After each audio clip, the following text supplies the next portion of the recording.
Omnes ferium ultima necat.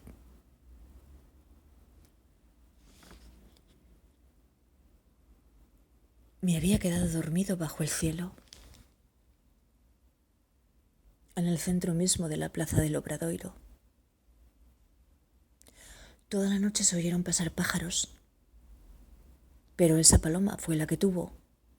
que acertar a cagarme encima. Estaba despierto porque mis ojos la vieron alejarse, su silueta recortada por los nimbos oscuros. Sin embargo, no podía moverme y, paralizado como me hallaba, tampoco fui capaz de pronunciar siquiera el nombre de August para que me auxiliara. Afortunadamente, poco a poco, mi tono muscular regresó. Había soñado algo muy extraño. Me había parecido nacer de nuevo, ser parido, atravesar un estrecho canal de parto que en realidad pertenecía a una ciclópea vénera. Tal vez así fueran las matrices de las diosas de la fertilidad, la Megalemeter. Tuve la sensación ahí de que me había mudado de mundo, pero me entristecía saberlo, porque aunque intentaba regresar por el canal de parto, su misma estructura me lo impedía, y entonces la paloma me cagaba. Me llevé la mano a la cabeza deseando que ese recuerdo solo fuese parte de la misma pesadilla, pero el excremento se encontraba justo ahí, entre la frente y el cabello, aunque, para mayor sorpresa, el andamiaje de la catedral había desaparecido, y lo mismo que August, y el pórtico de la gloria me abría sus puertas. No lo dudé entonces, y eché a andar hacia ellas con una bendición en mi corazón para el corazón del destino, y ahí estaba yo, gozoso, perplejo, deslumbrado por el semblante de Daniel, cuando un hombre que se presentó como Nascimento, o tal vez Aires, me abordó por detrás y me dijo que en origen la risa es subversiva y como el arte, que no es un lenguaje unívoco y que hay que intentar entenderla en su propia ambigüedad. Aunque después ya fue cuando me di cuenta de que no estábamos solos, porque al lado de este estaba otro hombre, uno que guardaba un gran parecido con un intelectual exiliado, que de hecho fue quien observó que los grandes pintores y escultores desde la antigüedad a Rafael y hasta a Ingres siempre habían evitado dar forma a la risa e incluso a la sonrisa, y a excepción de la sonrisa arcaica, que no expresaba sino un estado duradero del rostro, la enorme beatitud, porque un rostro hermoso era un rostro inmóvil, y solo cuando el artista trataba de captar el mal del dolor o el mal del vicio, recorría la gesticulación como en el corregio de esa alegoría. ¿O es que ya no nos acordábamos de ese niño en primer plano que si sonríe, sonríe porque está corrupto? Yo, la verdad, pienso ahí que todos hablan de la sonrisa del profeta, pero ninguno menciona la carnosa eminencia tenar de su palma vuelta del revés en esa dislocada posición. ¿Qué será cuando un tercer hombre se pronuncie y nos hable del abad de Senone, un tal Calmet, un exegeta que dedicó uno de sus 23 tomos de la historia del Antiguo y Nuevo Testamento y de los judíos, el número 16, a este profeta que, habiendo comenzado a profetizar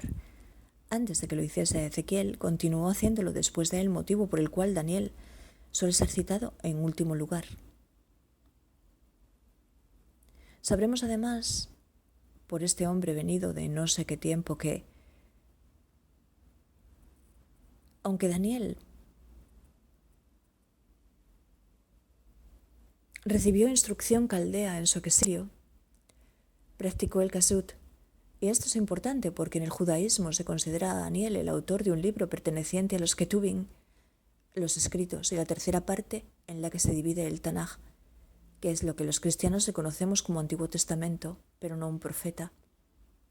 ¿Y por qué los rabinos niegan a Daniel ese rango? Primero porque era un eunuco, como nos explica, y Moisés excluye a los eunucos de las asambleas de Israel.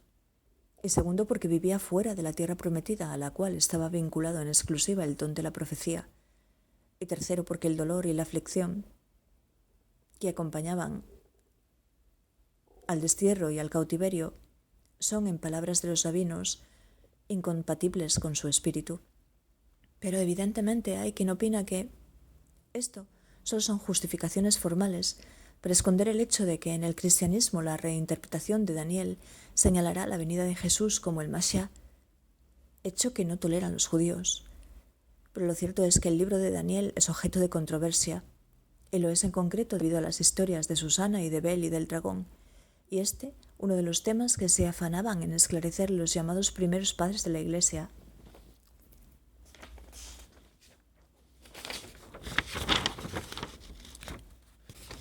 La defensa de Calmet es como poco curiosa, porque cree ver que en el estilo de este autor existe poca elevación, fuerza y elegancia, lo que demuestra que se resiente un poco de aquella humillación y aire sombrío que se contraen en la cautividad y el destierro. Así que nos pregunta este hombre, aunque él no fuera judío, ¿pudo el maestro Mateo querer hacer llegar ese mensaje a la posteridad desde el arte o por amor a la verdad? Lo cierto es que Mateo es una de las figuras más enigmáticas de la historia del arte. Un oscuro arquitecto, como lo reconocen algunos, que nos legó únicamente su voz epigráfica en el pórtico, en la de su rey, Fernando II de León, en un documento de 1168, aunque al parecer en el 1532 todavía se habla en Compostela de dos casas que le pertenecieron, situándole distintas hipótesis en algunos contratos privados y también sobre Luya como hacedor de puentes. Un cuarto hombre, hasta ahora ignorado, dijo entonces: existe una maldición talmúdica que habría que reivindicar como falsa, que los huesos de sus manos y los huesos de sus dedos se caigan y se descompongan de aquel que dé la vuelta a las páginas del libro de Daniel para encontrar el tiempo de Daniel 9:27 y que su memoria desaparezca de la faz de la tierra. Dicho eso, miré hacia el centro de la Praza do Obradoiro, como le dicen los gallegos, y vi mi cuerpo tumbado donde lo había dejado durmiendo. Ahora me encaminaré a él, pensé sosegado, y también le pondré fin a este sueño.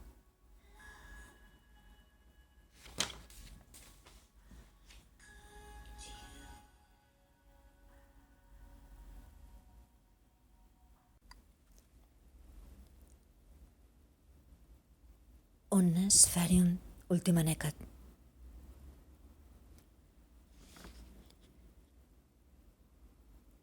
Me había quedado dormido bajo el cielo, en el centro mismo de la plaza del Obradoiro. Toda la noche se oyeron pasar pájaros, pero esa paloma fue la que tuvo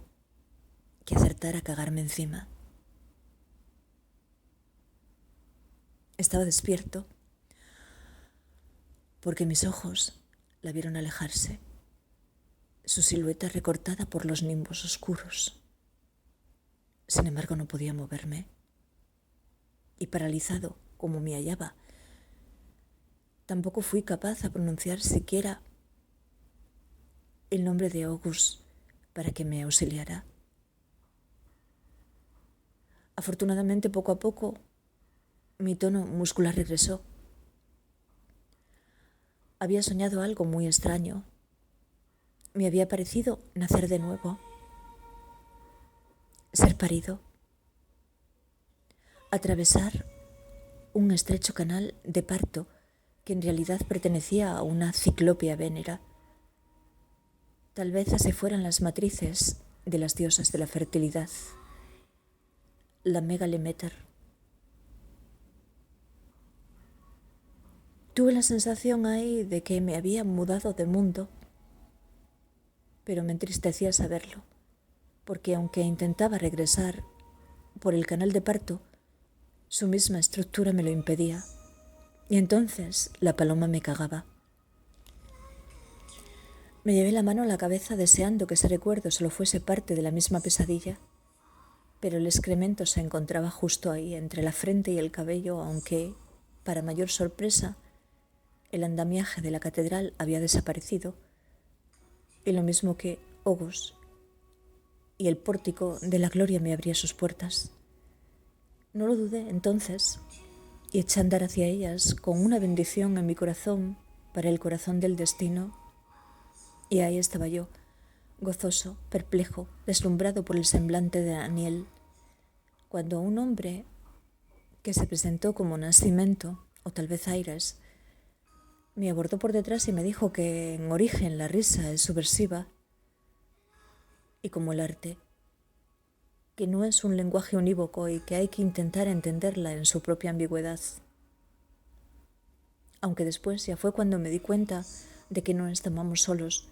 porque al lado de este estaba otro hombre, uno que guardaba un gran parecido con un intelectual exiliado,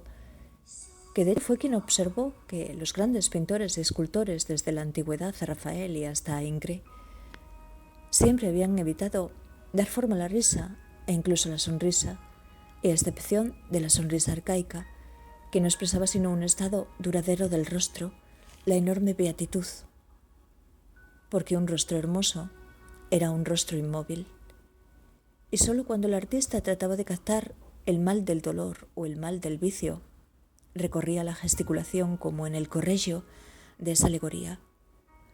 ¿O es que ya no nos acordábamos de ese niño en primer plano que si sonríe, sonríe porque está corrupto? Yo, la verdad, pienso ahí que todos hablan de la sonrisa del profeta, pero ninguno menciona la carnosa eminencia tenar de su palma vuelta del revés en esa dislocada posición. Que será cuando un tercer hombre se pronuncie y nos hable del abad de Senone, un tal Calmet, un exegeta que dedicó uno de sus 23 tomos de la historia del Antiguo y Nuevo Testamento y de los judíos, el número 16, a este profeta que, habiendo comenzado a profetizar antes de que lo hiciese Ezequiel, continuó haciéndolo después de él, motivo por el cual Daniel suele ser citado en último lugar. Sabremos además, por este hombre venido de no sé qué tiempo, que, aunque Daniel recibió instrucción caldea en su exilio, practicó el kasut, y esto es importante porque en el judaísmo se considera a Daniel el autor de un libro perteneciente a los Ketuvim, los escritos, y la tercera parte en la que se divide el Tanaj, que es lo que los cristianos reconocemos como Antiguo Testamento, pero no un profeta. ¿Y por qué los rabinos niegan a Daniel ese rango? Primero porque era un eunuco, como nos explica, y Moisés excluye a los eunucos de las asambleas de Israel.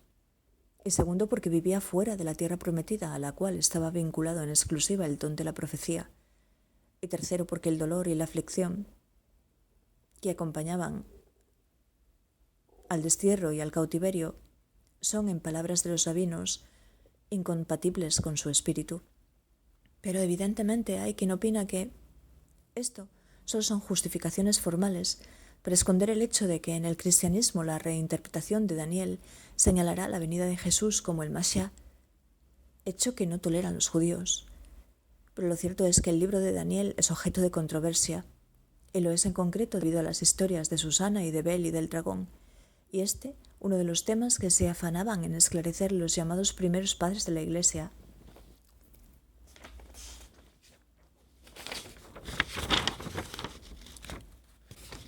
La defensa de Calmet es como poco curiosa, porque cree ver que en el estilo de este autor existe poca elevación, fuerza y elegancia,